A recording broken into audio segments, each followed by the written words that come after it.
Muy buenas noches, colegas. Vamos a reiniciar este año académico con las presentaciones de los lunes de oculoplástica, que acuérdense son los segundos lunes de cada mes. Para ya cerrar este ciclo, vamos a iniciar con la doctora Carolina Marchena, que nos presentará un tema muy importante, lo mejor del Congreso Panamericano de Oculoplástica Sin Fronteras 3. El congreso que se presentó hace poco, en abril de este año. Con ustedes, la doctora Carolina Marchena.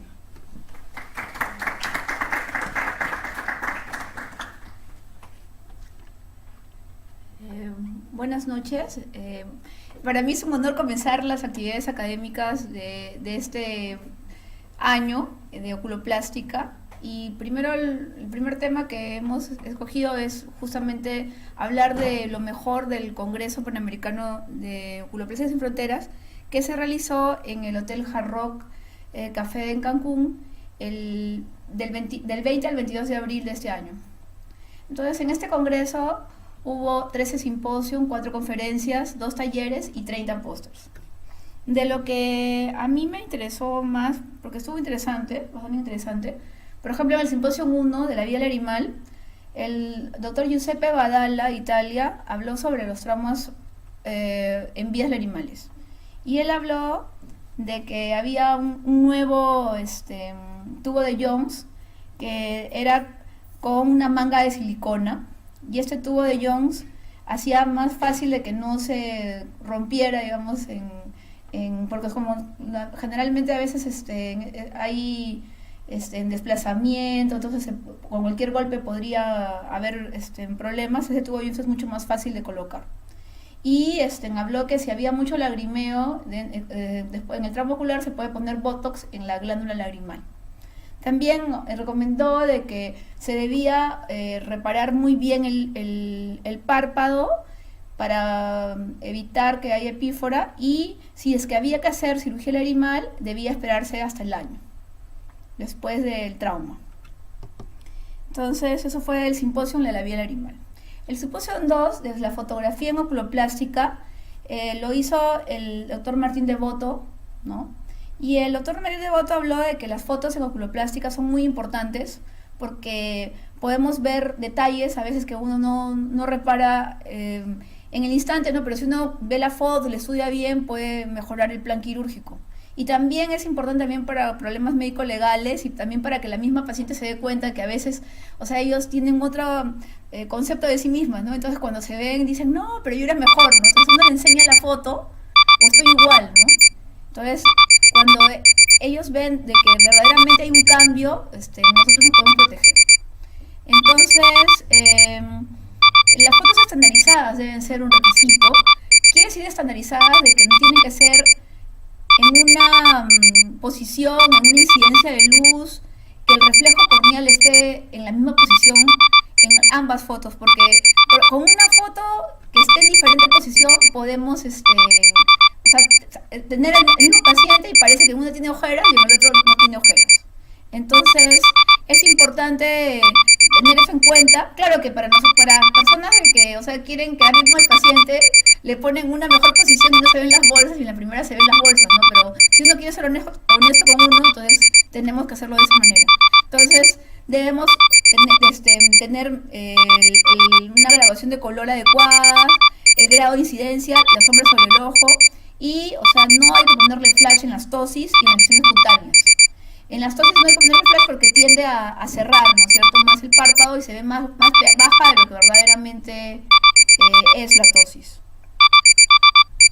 Entonces, por ejemplo, aquí ven un esquema que hice de lo que el doctor Martín Devoto nos mostró, y se ve de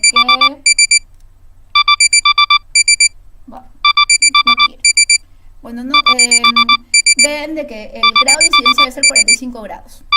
En cuanto a la calidad de la fotografía, depende mucho del lente. No tiene que ser una cámara super cámara. Dice que con un lente de 1280 por 1920, 2 megapíxeles basta. Y la distancia focal es un zoom de 100 milímetros para retratos, 3x, ¿no? Y como digo, el ángulo de 45 grados sin flash. Bueno, Entonces en el Simposium 3 hablaron del párpado y de la tosis. Y ahí hubo dos exposiciones que me parecieron importantes, porque ya no hay ciencia mucho en la técnica de la tosis palpebral de acuerdo al grado de la tosis, a la función del elevador. Sí, pero sí es importante, por ejemplo, hablar por ejemplo de que hay test que a veces uno los deja en el olvido y son importantes, por ejemplo, el test de la fenilefrina, que habló el doctor Gorka Martínez del Instituto Barraquer en Barcelona, en el cual él nos manifestó que era fundamental realizar este test, sobre todo si nosotros queríamos ver el resultado de la conjuntivo-mielorectomía, ¿no? Porque hay pacientes de que si no mejora, no va a mejorar, entonces ya saben uno qué es lo que espera con ese paciente, y si no mejora tendríamos que cambiar la técnica, ¿no? Ahora, otra cosa que a mí me llamó la atención fue el doctor Hernández, que habló de la cirugía en Marcus Gang, que dice que la única manera sería desinsertando los dos músculos y hacerle una cirugía suspensoria, ¿no? Para que sea simétrico. Entonces habría que ver qué tanto le molesta, porque habría que explicar bien, pues, ¿no es cierto? A veces, o sea, el paciente no tiene idea, pues, de que ya tendría los ojos con un poquito de laboftalmos, etcétera, pero es la única manera, ¿no? Porque tendríamos que desinsertar todo para poder tener una simetría en el Marcus Gang. En el Simposium 6, a mí me llamó la atención mucho el uso de la bleomicina en los hemangiolinfangiomas. Porque nosotros, por ejemplo, en el Hospital del Niño donde trabajo, vemos un montón de estos casos, ¿no? De niños que no llegan a hacer una neoplasia para mandarlos al INEM, pero que verdaderamente es un problema estético y funcional, ¿no? El niño viene con una masa, pero una vez que uno le hace el ecodoppler y la tomografía con contraste, nos damos cuenta que es un ovillo de vasos. Entonces, muchas veces, o sea, son hemangiolinfangiomas que hasta el momento, si es que a veces estaba cerca del ojo, pues, o sea, tenían que tener mucha expertise los radiólogos intervencionistas, y teníamos un problema en el hospital porque recién el radiólogo que eran contratados para este tipo de procedimientos recién estaba haciendo experiencia. Entonces llamaban a un consultor que cobraba 20.000 soles al CIS, el CIS no le pagaba, y total que ya no quería realizar los procedimientos.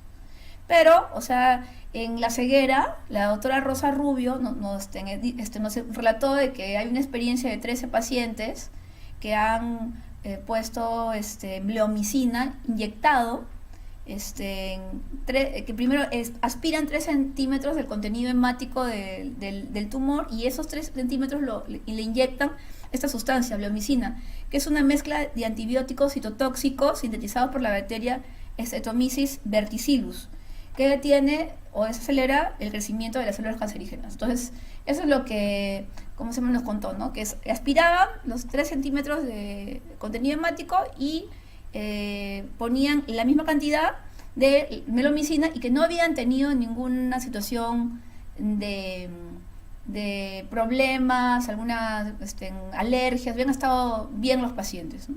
Y bueno, yo me formaba allí y yo sé que no es que sea un centro donde haya UCI, o sea que la verdad deben haberle sido bien, y los casos que presentaba la mayoría eran niños, ¿no? Porque justamente son los niños los que tienen ese problema. Entonces a mí me pareció bien interesante, así que el próximo, le pregunté al doctor Laurente, que es el doctor que está haciendo radiología intervencionista y que ya ahora ya tiene como 3 años de experiencia, entonces le pregunté, ¿hay bleomicina en el hospital? Me dijeron sí.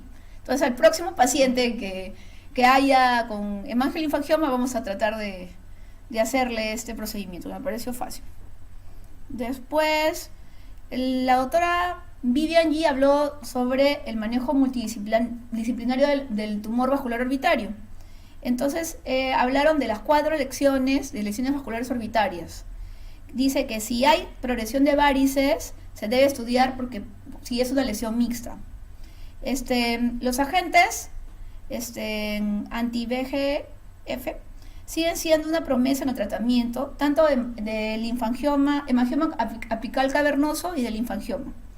Y, o sea, hablan de que, o sea, pueden utilizarse medicamentos como el propranolol, que sí se usa, pues, o sea, nosotros, por ejemplo, en el Hospital del Niño los mandamos a dermatología para que ellos se encarguen de eso, y también el Viagra, dice, ¿no es cierto? Que eso lo utilizan. Bueno, eso no lo hemos utilizado en el hospital. Pero... Ahora, el simposio 8 sobre tiroides hablaron de los nuevos usos de la resonancia magnética en oftalmopatía de Graves. Y habló, por ejemplo, este doctor Ortiz Basso sobre una forma de resonancia magnética que se llama STIR, ¿no? Donde que esta nueva, digamos, programa permite medir el edema de los tejidos. Entonces, mejora la valoración de la inflamación orbitaria, ¿no? Y habló también de que la triamcinolona es eficaz en disminuir la inflamación orbitaria en pacientes con oftalmopatía de Graves. En cuanto a la exposición de la doctora Cockerman, diagnóstico de enfermedad y tratamiento de miastenia gravis en pacientes con enfermedad tiroidea, interesante, ¿no? Porque a veces hay pacientes que no parece que tuviesen orbitopatía tiroidea porque tienen aparte la miastenia al mismo tiempo. Y es de que, como son enfermedades autoinmunes, las enfermedades autoinmunes están relacionadas. Entonces, a veces, o sea, venimos a este paciente y no nos damos cuenta que coexisten dos enfermedades. Entonces, es muy importante hacer el test en el cual uno le dice al paciente que cierre lo más fuerte posible el ojo, ¿no? 10 segundos, y entonces el orbicular se fatiga y luego viene el ¿cómo se llama? La tosis, ¿no es cierto? A ver. Entonces, dice que el 5% de pacientes con enfermedad tiroidea desarrollan miastenia gravis. 10 al 20% de pacientes con miastenia gravis desarrollan enfermedad tiroidea. El diagnóstico simultáneo es en el 20 al 25% de los pacientes. La enfermedad de Graves precede a la miastenia gravis en 40-50%. Y la miastenia gravis precede a la enfermedad de Graves en 20-35%. O sea, sí tienen mucha relación. Eso es lo que... Y bueno, dice que se debe considerar la miastenia gravis en enfermedad de Graves si se presenta tosis en mirada primaria o en inferoversión. Hay que mirar cuidadosamente, porque estos pacientes, o sea, a veces, como les digo, se esconde. Los síntomas empeoran al final del día. A veces uno los ve en la mañana, entonces no nos damos cuenta que en la noche puede ser diferente. Entonces hay que preguntar siempre, la anamnesis, acordarse de preguntar, ¿no? Si es que siempre ve que los ojos están iguales o hay alguna variación en el transcurso del día, ¿no? Y la velocidad de los movimientos sacádicos es anormal también. Si existe coexistencia de miastenia gravis y enfermedad de Graves, se recomienda primero normalizar la función tiroidea, evitar los beta bloqueadores y los ansiolíticos y tener cuidado con corticosteroides en dosis altas porque pueden ocasionar un empeoramiento de la miastenia gravis. Después también hablaron del ojo seco en la enfermedad tiroidea. Entonces, también eso es importante de que es común en la mayoría de visitas de los pacientes con enfermedad tiroidea, o sea, que tengan ojo seco. En el 85% expresó el doctor Dan Ruckman. Y las causas son múltiples, ¿no? Porque puede ser por una exposición, por la proptosis, puede ser por el lagoftalmo porque no cierra bien el ojo y porque tiene la dinámica palpebral alterada, ¿no es cierto? Entonces es muy importante y hay a veces hasta queratitis que pueden ser bastante severas. Entonces, también hay una causa que es inflamatoria, que es la base fisiológica por una elevación de la interleucina 6 y la interleucina 1b, con un agrandamiento de la glándula lagrimal. O también puede ser combinado. Entonces, las opciones terapéuticas que habló el doctor fueron el tratamiento médico, lubricantes, vitamina A, ciclosporina, suero, autólogo, que nosotros utilizamos bastante en el hospital, lo preparan, ¿no? Y ¿cómo se llama? Se les daba a los pacientes que tienen queratitis grave, que no refractaria, digamos, a cualquier tratamiento. También la inyección de triamcinolona y el ácido hialurónico. Pero ya si es muy, ¿cómo se llama? Grave, crioterapia. Y el uso de la triamcinolona, por ejemplo, hablaron de que se hace una inyección subconjuntival por encima del tarso. Entonces dice que se pone 0.5 centímetros, ¿no? Y la mayoría de veces son 2 veces. El 50% son 3 veces. El uso de ácido hialurónico, también se hace una inyección transconjuntival en el plano del músculo de Müller de 0.5 a 0.7 centímetros. Y con eso hay mejoría, ¿no?, del ojo seco y de la apariencia del párpado. Ahora, también hablaron de la enfermedad sobre el nervio óptico en también pacientes con enfermedad de tiroidea. Y es que cuando hay aumento del grosor de los músculos extraoculares, sobre todo en la parte del ápex, sucede esta enfermedad que es temida, que es la neuropatía óptica compresiva en enfermedad tiroidea activa. Entonces, acá el doctor Briceño, que lo tuvimos como invitado en el congreso del año pasado, dio una muy interesante charla sobre que hay aumento de la presión intraocular con la mirada hacia arriba, en un paciente con enfermedad tiroidea. Y eso presentó la base física, ¿no?, de la ecuación de Friedenwald. Y hay que también ver el incremento, ¿no es cierto?, de la PIO en un ultracorto plazo, en un corto plazo y en un largo plazo. O sea, nunca nos olvidemos de tomar la presión y, si se puede, en las diferentes posiciones para ver si hay una variación. Entonces, dice que los músculos continúan engrosándose posterior a la descompresión orbitaria orbitaria, y que el 5% de la recaída de la neuropatía óptica posterior a una exitosa recuperación de la cirugía de agudeza visual. O sea, que no hay que descartarlo. O sea, si ya lo descomprimieron, no significa que ya está libre, porque la enfermedad sigue todavía en su camino. Y también hablan de que la radioterapia previene una nueva activación en el 85%, ¿no? Recuperó la agudeza visual sin cirugía. O sea, no todos los pacientes de que recaen hay que volverlos a descomprimir, ¿no?, sino simplemente con radioterapia. Y los pulsos de corticosteroides también hay una mejoría del 84%.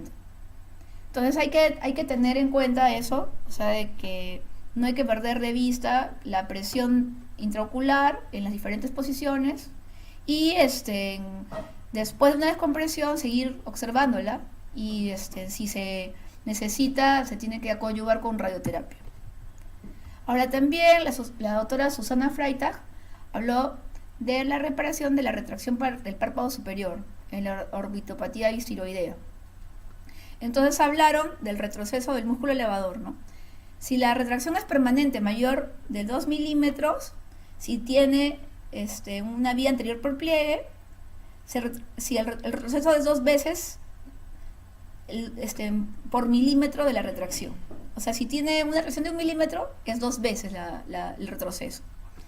Y se recomienda asociarlo con una blefaroplastia, si es que va a quedar piel sobrante, y nunca olvidarse de la sección del alerón lateral, ¿no? Y con una anestesia local mejor para poder graduar la altura que va a quedar el párpado, ¿no? Habló también, por ejemplo, de otras técnicas, por ejemplo, la mielerectomía en enfermedad distiroidea, ¿no? Entonces, esto se utiliza para retracciones mínimas menores de 2 milímetros. Y se hace una vía conjuntival.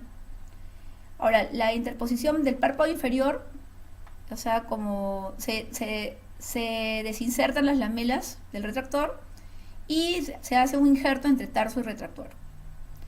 Ahora, también se puede asociar a una cantopexia. Y también, bueno, ya en casos desesperados, se hace la blefarotomía de espesor total. En las indicaciones varía y se hace entre la unión del tercio externo y los tercios internos. Esos ya son para retracciones muy, muy severas. Después también se habló de la inyección de Botox en pacientes con enfermedad tiroidea, ¿no? Y hablaron de que tiene un resultado más predecible y reproducible y menos riesgo de efectos secundarios, ¿no?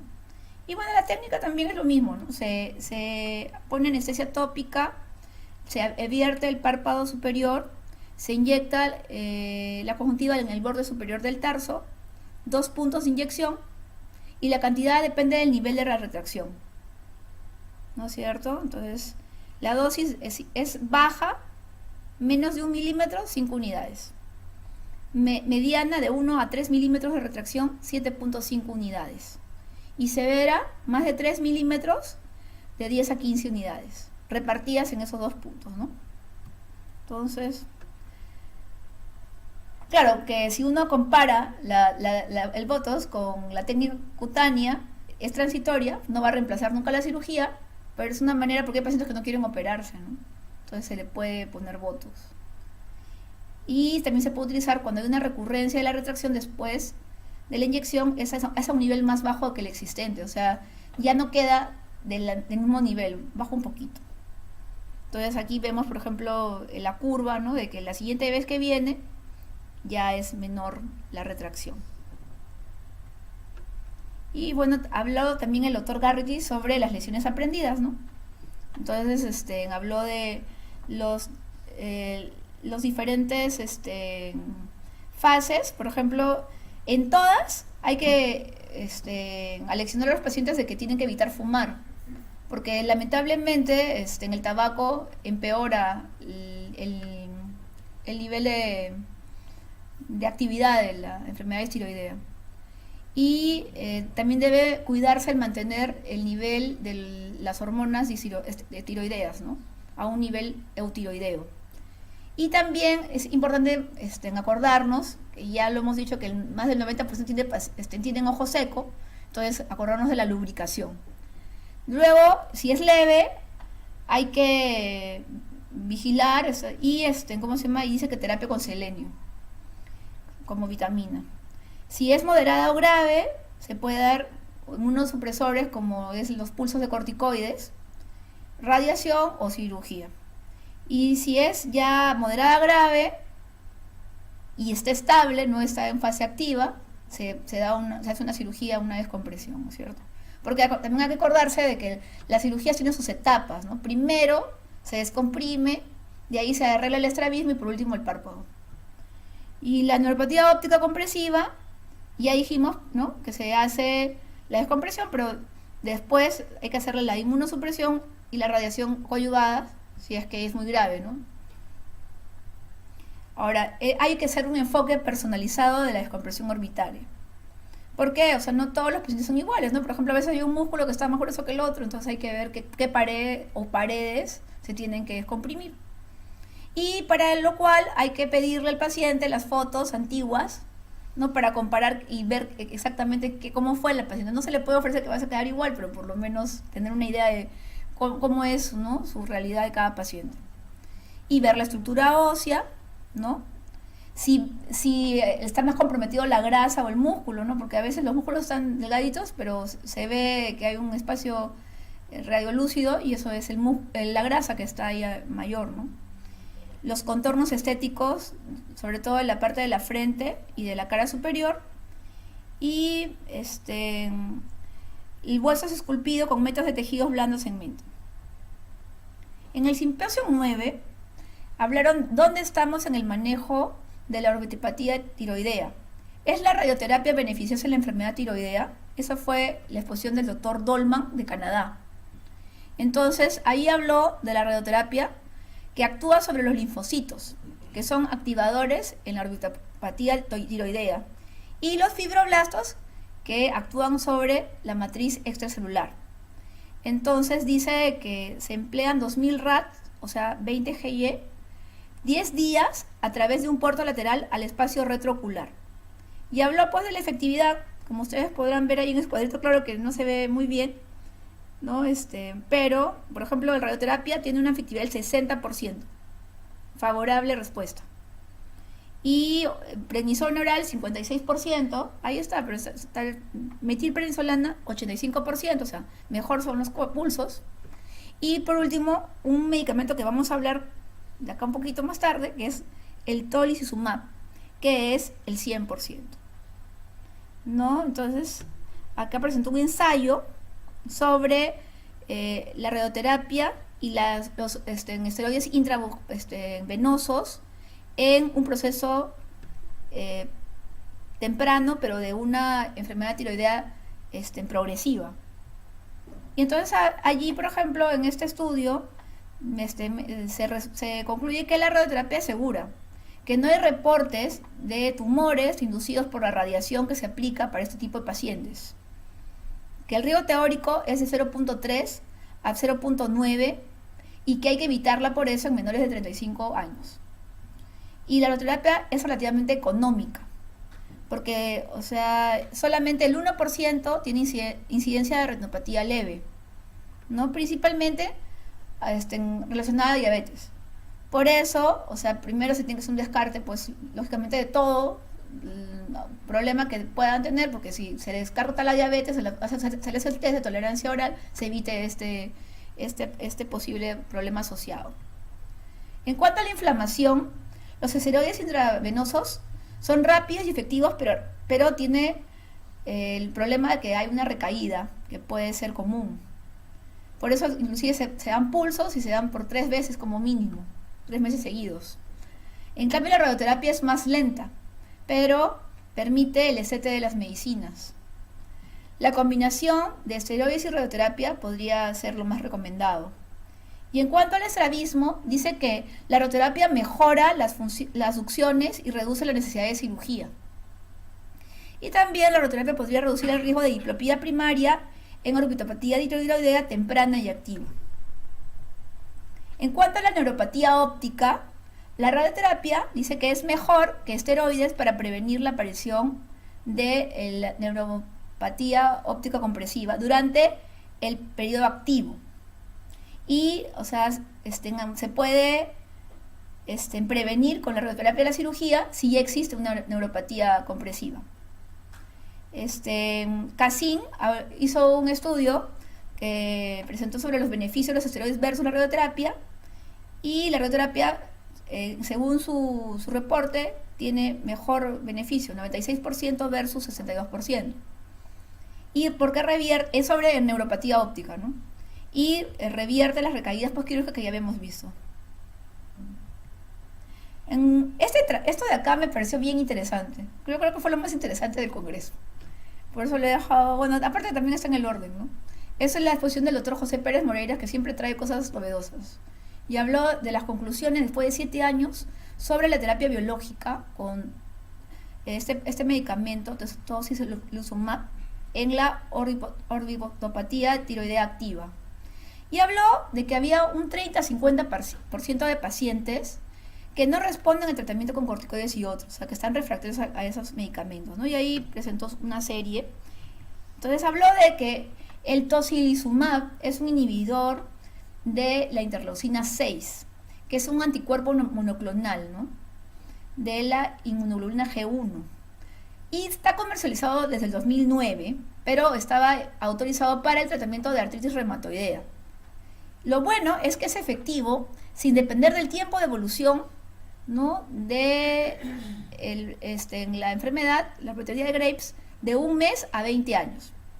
Se ha detectado en pacientes que tienen problemas tiroideos activos, ¿no?, una excesiva secreción de interleucina 6. Y esa estimulación que produce la interleucina 6 hace que se estimule el receptor de la TSH en fibroblastos orbitarios. Entonces ahí presentó pues en el esquema de cómo el tocilizumab es un inhibidor de la interleucina 6 y evita de que se estimule las TSH y produzca mayor actividad tiroidea. Entonces allí va, en ese rango, en ese nivel, ¿no? Y entonces presentó de que, de acuerdo a la severidad de la orbitopatía tiroidea, vemos que con los esteroides bajó la curva, pero con el tocilizumab prácticamente la ha desaparecido. Entonces presentó su trabajo, que está randomizado en 32 pacientes refractarios a megadosis de esteroides, desde el 2013 al 2016. Y han hecho un corte en la semana 16, que en relación al placebo prácticamente ha disminuido mucho, del 93 con tocilizumab a 59%, de 87 a 35. Y también igual, ya luego en la semana 40, nuevamente, 87 a 65 en diferentes, digamos, estadios de la orbitopatía tiroidea. Entonces, allí habló de los scores sobre, por ejemplo, los diferentes síntomas, y pues la confiabilidad es bastante importante. A más CAS, que es lo que he puesto aquí, Uy, se me fue. Creo que se perdió la... Bueno, pero a más casas es mayor severidad de enfermedad. ¿No es cierto? Entonces, eso es importante tenerlo en cuenta. Por eso al principio yo les estaba enseñando esto, este de acá, en el cual estábamos hablando del CAS mayor de 3, o sea, el más severo, ¿no? Era 87 versus 41. ¿No? Entonces allí, por ejemplo, el CAS predice, pues, mejor que cualquier otro indicador mecánico. Y el perfil de seguridad con el tratamiento, la prevención oral, puede haber problemas de síndrome de Cushing, aumento de peso, diabetes, hipertensión, osteoporosis, insomnio en el 52% de los pacientes. Con la metilprednisolona puede haber rubores, palpitaciones, dispepsia, insomnio en el 18%. Y también podría haber una falla hepática aguda. Por eso inclusive cuando se hace uso de corticoides se les pide un perfil hepático. Y puede haber una muerte, ¿no? Por este problema en el 0.4% de los pacientes. Y bueno, al principio se estuvo trabajando con el rituximab y también hubo problemas en la infusión y infecciones severas y muerte. Hay también problemas en el tocilizumab, pero el doctor Pérez Moreiras está muy entusiasmado con sus resultados y él prácticamente nos habló del futuro, que en realidad piensa que ya lo que es la cirugía de descompresión va a desaparecer, porque una vez que ya se digamos, mejore de alguna manera, se refine el tratamiento con esos biológicos, va a mejorar completamente el tratamiento, y ya prácticamente va a ser muy, muy poca la cirugía, más va a ser la parte médica, ¿no? Ya no va a ser una situación quirúrgica, ¿no? Que tantos problemas hay porque puede haber disbalancia muscular, diplopia, ¿no? Y, o sea, de todas maneras es invasivo, ¿no? Bastante invasiva esa cirugía. Entonces, él, que es el orbitólogo por excelencia, está diciendo que ya no va, ya el futuro no es operación, el futuro es medicina. Porque estos pacientes han mejorado de una manera y presentaban sus imágenes de una manera espectacular, ¿no? En cuanto al simposio 10 también estuvo interesante. Habló el doctor Tazarra, que tuvo la suerte de rotar con él 2 meses en París. Y habló pues de su pasión, que es remodelando la cara con técnicas de mínima invasión, que es justamente el injerto de grasa autóloga. Y habló de las nuevas cánulas en las cuales ya no es un hueco grande como se ve en la segunda, sino son pequeñitos, ¿no? Para que la grasa sea más finita a la hora de retirarlo. A él le gusta mucho la parte interna del muslo, porque allí no hay muchas estructuras nobles, tipo nervios o vasos grandes, que podría haber problemas, ¿no? Y luego lo centrifuga, ¿no es cierto? Y luego se ponen en jeringas de 1 centímetro, y ahora se tiene que poner con cánulas muy muy pequeñas, porque la idea es de que entren entre las fibras musculares para que se vea natural, ¿no? Y pues yo he sido testigo, ¿no? Y seguramente ahora estará mucho mejor, de que hay casos espectaculares, ¿no? De mejoría, sobre todo porque, o sea, no es una vez, son varias veces, pero es algo que es de la misma persona, ¿no? Entonces no va a haber rechazo, nunca. Lo único que es un poco invasivo, ¿no? Pero lo ve como si fuera algo natural, ¿no? Entonces, por ejemplo, en pacientes que han tenido problemas de radiación después de un retinoblastoma o de un cáncer, ¿no? Radioterapia, ¿no? Entonces, esos pacientes, después de 5 veces o 6 veces que se les coloca la grasa, de verdad que los resultados son bastante bonitos.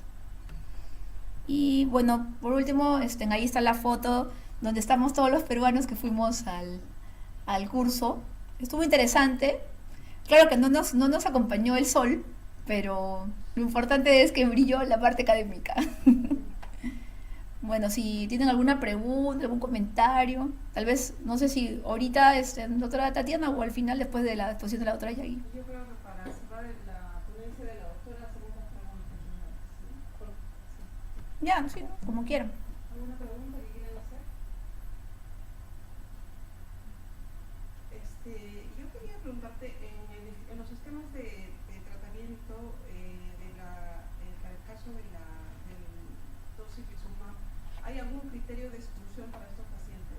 No nos dijeron que había ninguna exclusión, o sea, parece prácticamente que todos los pacientes les va bien, que son refractarios al tratamiento. O sea, solo los refractarios. O sea, se le pone a los refractarios, al tratamiento con corticoides, o sea, el estudio es los refractarios. Te pregunto porque tengo una paciente que estoy manejando actualmente con corticoides, todavía está en una fase de enfermedad, tiene menos de 6 meses de enfermedad en realidad, pero ha debutado con bastante inflamación, tiene todos los signos inflamatorios, no está haciendo una neuropatía de Graves, pero ella se ha conectado con el doctor y le ha dado una fase de, bueno, él pide que esté entre 0 y 6 meses de enfermedad. Ya. ¿Algún motivo crees que pueda ser No, es que lo que pasa es que es muy corto el tiempo que de todas maneras dan, por más que no que sea el doctor Pérez Moreira, de explicar exactamente qué es lo que está haciendo. Claro, pero ¿escuchaste algo respecto No, la verdad que no lo escuché, tal vez Elisa, ¿tú escuchaste? Yo también entendí que eran casos refractarios, Debe ser su estudio? Es su estudio, pero yo creo que ya lo está aplicando ya en otros pacientes como tu paciente. Claro, porque él prácticamente estaba súper entusiasmado, o sea, él dijo ya no hay que operar. Ahora es el tocilizumab. Esto en realidad yo lo vengo escuchando, claro, no asistí a esta, pero lo he venido escuchando ya creo que como 4 años, 5 años. Claro, a un inicio probablemente eran pocos los pacientes, ¿no? Pero no entiendo por qué todavía no se hace... Porque está en fase 4 ya para 5, o sea, ya está terminando ya su estudio. Ya lo están usando, ¿no? Sí, pero o sea, ya prácticamente también son como 40 semanas de seguimiento, o sea, ya el tiempo les ampara un mayor seguimiento, ¿no? Sí, es prometedor, claro.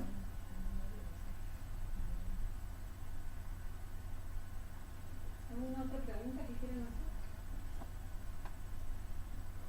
Y respecto a esquemas de tratamiento con triacinolona en el caso de osteopatía de Graves, como alternativa, de repente pacientes que no pueden recibir corticoides por vía sistémica, diabéticos, obesos, hipertensos, por ejemplo. La verdad que la triacinolona no. No hay No, la triacinolona solamente se usa para el párpado, ¿no? Pero ya para una orbitopatía disciloidea tiene que ser metilprednisolona y si no se puede prednisona, ¿no? peor, Claro. ¿no? O radioterapia en todo caso. Ahí dice que los que no se puede poner metilprednisolona, o sea, corticoides, se va por la radioterapia. Es una de las indicaciones.